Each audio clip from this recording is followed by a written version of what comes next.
Hey YouTube, welcome back to Tinker with Tools. Today we're going to be talking about 3 impact drivers that seem to focus less on power and speed and more on just overall refinement. So let's go ahead and get into that on Tinker with Tools.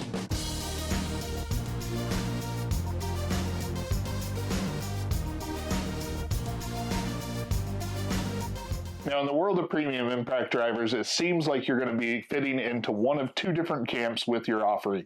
Either you're going to be focused on more on power and speed, and this is going to be where you're going to see impact drivers like Milwaukee, Flex, and even the new DeWalt high torque impact driver, or you're going to end up more in the other camp, which I think focuses more on the refinement, how nice the tool is to use, while sacrificing some of that power and speed. Well, today I want to take you through 3 impact drivers that I think fit squarely into that camp, and we're going to talk about a bunch of different categories and compare and contrast them while also doing some performance testing with the ultimate goal to be giving you a recommendation of which impact driver of these 3 I would choose if I was trying to run one. Now, first up, the impact driver that I feel like is synonymous with being a nice impact driver to use, that is going to be Makita. Specifically, what I have here is their XDT20, which is their latest and greatest in their LXT lineup. Makita has had a good history for now about 6 to 8 years of offering roughly the same amount of power in their top tier impact driver and just changing some of the fit and finish with the tool. Next up is going to be the Metabo HPT. Specifically, this is going to be their 18 volt triple hammer bolt, and this is going to be the latest version of kind of their most premium impact driver. Now, the big twist here with Metabo HPT is that this impact driver is actually going to feature a 3 hammer design versus kind of the standard 2 hammer design that you're going to see with a lot of different impact drivers. I often tell people that the Metabo HPT is about 90% of what you're getting from the Makita in most of those same categories, but oftentimes it's just going to be a lot cheaper than what you're going to be paying for those premium impact drivers. Now, last but not least, and kind of the impact driver that has inspired this video today is this Bosch impact driver. If you had told me at the start of the year that I would be making a video about a Bosch impact driver, comparing it to the level of refinement of the Metabo HPT and the Makita, I would have told you were crazy. But that was before I tried one of their more standard impact drivers. Specifically, this is going to be their newest model, the 1950, and this impact driver was a revelation for me. When I got it, I was worried that it was going to disappoint and would not kind of change the tide of how I felt about Bosch impact drivers, but boy was I wrong. And instantly I started to feel and notice just how nice it was to use, so it really just felt like a big improvement over what we were getting. But will it be good enough to go up against 2 really established impact drivers in this market? I think that's what we're going to try and see today. All right, so first off, we're going to be talking about size and weight, and overall the impact drivers are roughly all about the same size. Now, the Makita is going to be the shortest and most compact overall in the head, with the Bosch being second and the Metabo HPT being third. Now, the Bosch is going to be the tallest impact driver. Now, with that height, it is also going to be our heaviest tool today, and the Makita is going to be the lightest. Now, obviously I'm measuring bare tool weights. If you put them on different batteries and stuff, that's where it's going to change a little bit. Now, the next category is going to be ergonomics, and ergonomics are going to be a deeply subjective category where really I recommend getting hands-on with these tools, because there might be things that I don't really care for that you might like a little bit more. Overall, the handles on the tools are all excellent, but when it comes to the actual handle size, the Bosch is definitely going to be the more comfortable for large-handed users, just simply because it is a little bit of a longer handle. The Metabo HPT is more compact than the Bosch, but I don't really find it's kind of cramping or cutting into my hand. The Makita is just ever so slightly smaller. When they went to this new TD173 or XDD20 model, it feels like the handle just got ever so slightly shorter over the previous generations. And because of that, for example, if I wear gloves, it just really feels like it's a really cramped handle. Bare hand, you can kind of get away with it, but it's certainly not as comfortable as other tool brands like it used to be when it was one of those older generations.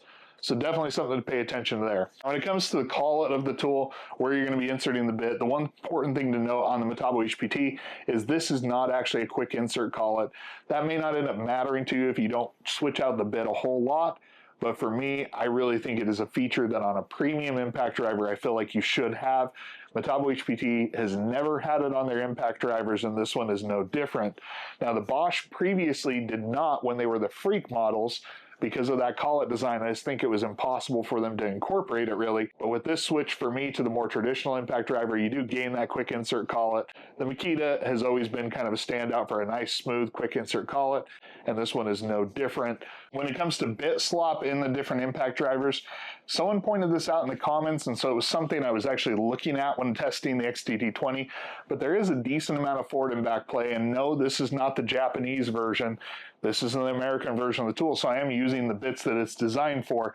It's just a little bit more. It doesn't personally bother me, but the Bosch and the Metabo HPT definitely hold onto the bit just a little bit more firmly and kind of have it secured in place a little bit better.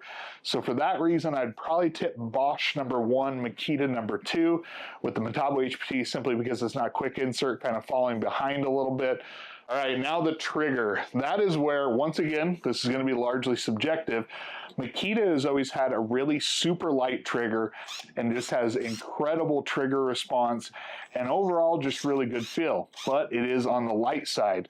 When I picked up the Bosch for the first time and used it for the first time, one thing I noticed is just how predictable and how much control and granularity there is to the trigger. It is a heavier trigger versus what you're getting with the Makita, but it is a very nice, predictable trigger and one that has a decent amount of feedback. And so for that reason, it is also, in my opinion, an excellent trigger.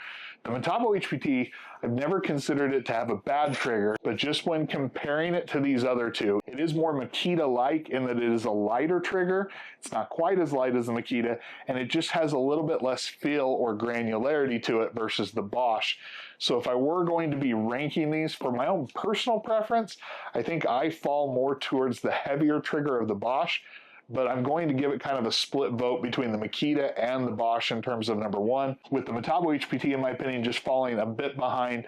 It just doesn't have as solid of a feel or as much feel as what you're getting with the other two impact drivers, so it finishes just a little bit below. Next up is going to be light, and this one was probably one of the easier categories to delineate. The Bosch has a single light up above and one down on the base of the tool, and overall this provides better light than some of their previous impact drivers, but it's more of an old school light approach in terms of how impact drivers are. Metabo HPT has gone with the triple kind of LED lights around the outside, and overall this provides great light. And up until a couple of years ago, this would easily have classified as one of the better lights on the market, but unfortunately you have the halo light from Makita, and it is the brightest, most kind of complete, fullest light that you're going to find on a power tool, in my opinion. This is an excellent light. It stands out above the rest of any impact driver, in my opinion, not just the impact drivers here. And so for that reason, in this category, it really stands out as being the best light. All right, so then in terms of modes and kind of the controls of those different modes,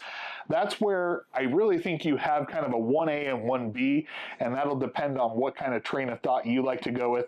And then there is a clear kind of last place for me. Makita has long since had some of the most complex but usable modes on an impact driver. They have 4 standard speed modes, so you do have a lot of variation in how you want the tool to operate, kind of in the standard speed modes, but then they also do have 4 different assist modes. They do have the quick select button, which does allow you to toggle through the different speed modes. Having the ability to do that on the fly is really nice on that Makita. Now, the Bosch is going to be a little bit different. Although the control panel does still have a lot of controls to it, with speed modes 1 through 3, and then also having an assist mode A and B, or a special mode A and B out of the box, where you start to get some of the better control is when you use their Bluetooth connectivity module and access it through the app. Because in there you can adjust the RPM of the standard speed modes. You can set your own custom modes for that A and B special mode and kind of set them how you want. You can toggle on and off a slow start or slow ramp on the tool. I know a lot of you are not fans of Bluetooth connectivity in your tools, but I will say Bosch's does it the best, and this is one of the best examples of being useful functionality in the Bluetooth while still giving you a decent amount of functionality in the base tool. And so while they both offer a decent amount of customization, it's just kind of two different ways of thinking. Now the Metabo HPT does have a variety of speed modes, but they have the least intuitive control panel that's here, and it's easily the one that over the years has created the most amount of confusion, in my opinion, when it comes to how people use this tool. See, they have two standard speed modes, which is going to be S and P, and those aren't even marked on the tool at all as being S or P. They really just have a small screw and a large screw on the control panel. In the manual, it explains that it's S and P, and it's really kind of a really low speed, speed 1, and a normal or high speed, speed 2. They then also have a variety of different modes for either self-tapping metal fasteners or a bolt mode, and that's where it gets its name, the triple hammer bolt, that's going to operate slightly differently in forward or reverse. So while there is a decent amount of customization, the actual ability to understand it here on the control panel, in my opinion, is the worst. And so for that reason, it finishes in a distant third. When it comes to the overall battery selection you can have for your tool, I think Makita has kind of painted themselves into a corner on their LXT platform with that X2 and then not being able to offer kind of wider batteries. So while their batteries do perform well, you're a little bit limited on what you get. With Metabo HPT, you do have a couple of compact options with their 2 amp hour and their 4 amp hour compact batteries. And then they have kind of their more multi-volt batteries, which are going to operate both on an 18 volt and a 36 volt architecture. And with those multi-volt batteries, it's either going to be a standard 5 amp hour on the 18 volt side or an 8 amp hour on the 18 volt side. Now Bosch, in my opinion, has the best batteries of the group. Their 2 amp hour is a standard 18650 cell battery, but then their 4 amp hour and their 8 amp hour feature 21700 cells in it. And they do seem to be able to pack those larger cell types into a battery that still feels decently compact. But kind of the kicker for Bosch is, while they're also using those more modern cell types in a lot of their batteries today, they also have a tabless cell battery that has been released in Europe and should make its way to the North American market soon. And I'm pretty excited for testing that out on these different tools, especially some of their higher draw tools. Having a more premium battery really can make a difference. So in terms of batteries, none of them are truly bad, but I think if I were going to pick, I would say that definitely Bosch is the winner in this category.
first and foremost, just a couple of notes from the performance testing. The Bosch on the small fasteners barely impacts at all.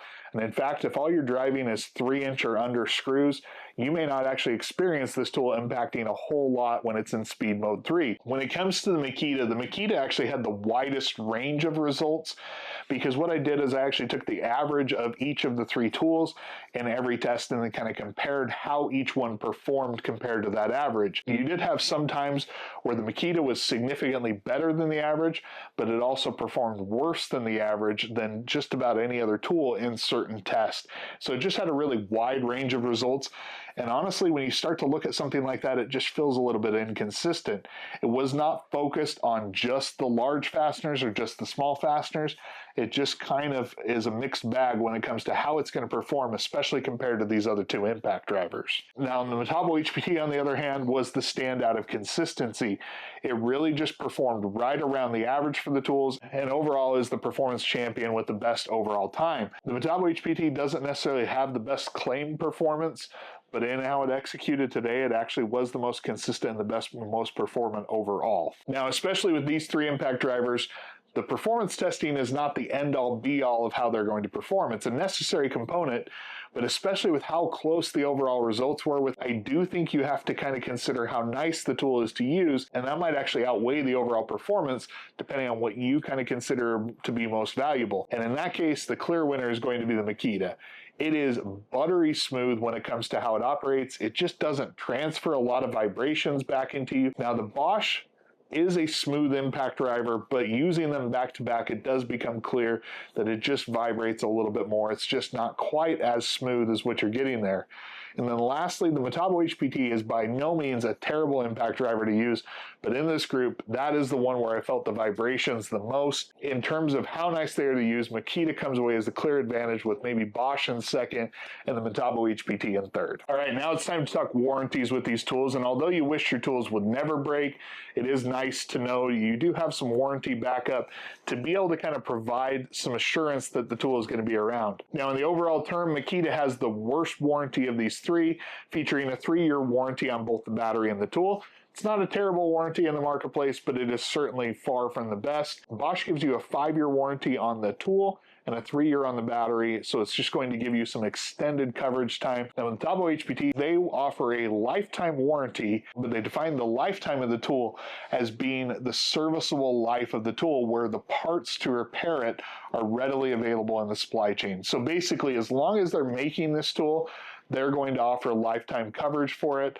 When they stop making it, the warranty just goes dead. So this is a newer model. I think you're going to get decent coverage for a number of years. And then on the batteries themselves, they actually offer a 2-year warranty. So it's kind of the worst warranty on the batteries, but maybe the best on the tool. So it's just kind of a mixed bag. You kind of get a decent warranty with everyone, but Metabo HPT just does stand out a little bit above the rest. Now, one of the last topics we're going to talk about is price. And what I want to kind of compare is the standard bare tool pricing of the tools, but I will go ahead and mention any deals that currently exist on these, are kind of the common pricing you can get from certain retailers. Now, overall, the most expensive bare tool pricing is going to be the Makita at $234 for a bare tool standard pricing. I will note you can get it for $144 on Amazon. It is not shipped and sold by Amazon. It's by a third-party retailer. So that's just something where your mileage may vary, but you can get it cheaper on Amazon. Their kit price, though, absolutely ridiculous. $399 for a 2-battery kit. And you can get the same price on the kit that comes with the 2 batteries, the impact driver, and their top hammer drill in the LXT platform. So don't ever buy just the standard kit price on this. It is just simply not worth it. Next up is going to be the Bosch at $179 for the bare tool price. And unfortunately, right now, you can't really get this impact driver in a kit, especially in North America. And so it's really just $179 for the tool. What I will tell you is right now, though, it is $119, and that is a standout price for a really good tool. If you're already on the Bosch platform and you've been wondering about whether or not you should upgrade, that's the kind of pricing, in my opinion, that should kind of make the decision for you at $119. It's a solid price for a great tool, and I think that's pretty interesting. Metabo HPT is a little bit more complicated in the pricing, but it does have the best pricing. Standard bare tool pricing, $129, cheapest of the bunch. Right now, at the time of filming, you can get it for $117 bare tool. And then the compact kit that comes with two 2-amp-hour batteries is $179 standard pricing, but at the time of filming, it's $138.95 for a 2-battery kit. That's some incredible pricing for that on the Bolt model. If you're going to be talking about the less compact kit, the one with the two 5-amp-hour batteries, standard pricing on that one is going to be $299, but you can also get that for $267 right now. So in terms of price and value, I think Metabo HPD comes in number 1 with a Bosch in a close second. All right, so now overall pick, this one for me is a little bit tough because when I start tallying who took wins in various categories, it really comes out with each one of these tools took 3 wins in 3 different categories. So then I start to look at the categories where I was a little bit divided, and that just kind of depends on what matters most. But once again, both Makita and Bosch kind of split 2 categories, so they're once again kind of tied. And that's kind of where it comes down to. I don't really view this as a clear first place or clear second place. I more view it as a 1A or 1B, and it's really going to come down to which categories you pick as being the more important is where you're going to tip this. And none of these impact drivers are terrible. Even the Metabo HPT took the overall performance champion and then also was the best value and offered the best warranty. It's just not quite as nice to use and maybe doesn't have the same level of refinement as the others. But overall, these are 3 excellent impact drivers, and I think you'd be happy with any of the 3. Go ahead and let me know what you think down in the comments below. Which one of these 3 impact drivers would you choose? Or if you wouldn't pick any of these 3, go ahead and let me know in the comments down below which one you would choose and why you would choose it. If you like this sort of video, go ahead and hit the like button. And if you haven't already, please consider subscribing. Make sure to turn on notifications. And as always, thank you for the continued support. And until next time, I will catch you on Tinker with Tools.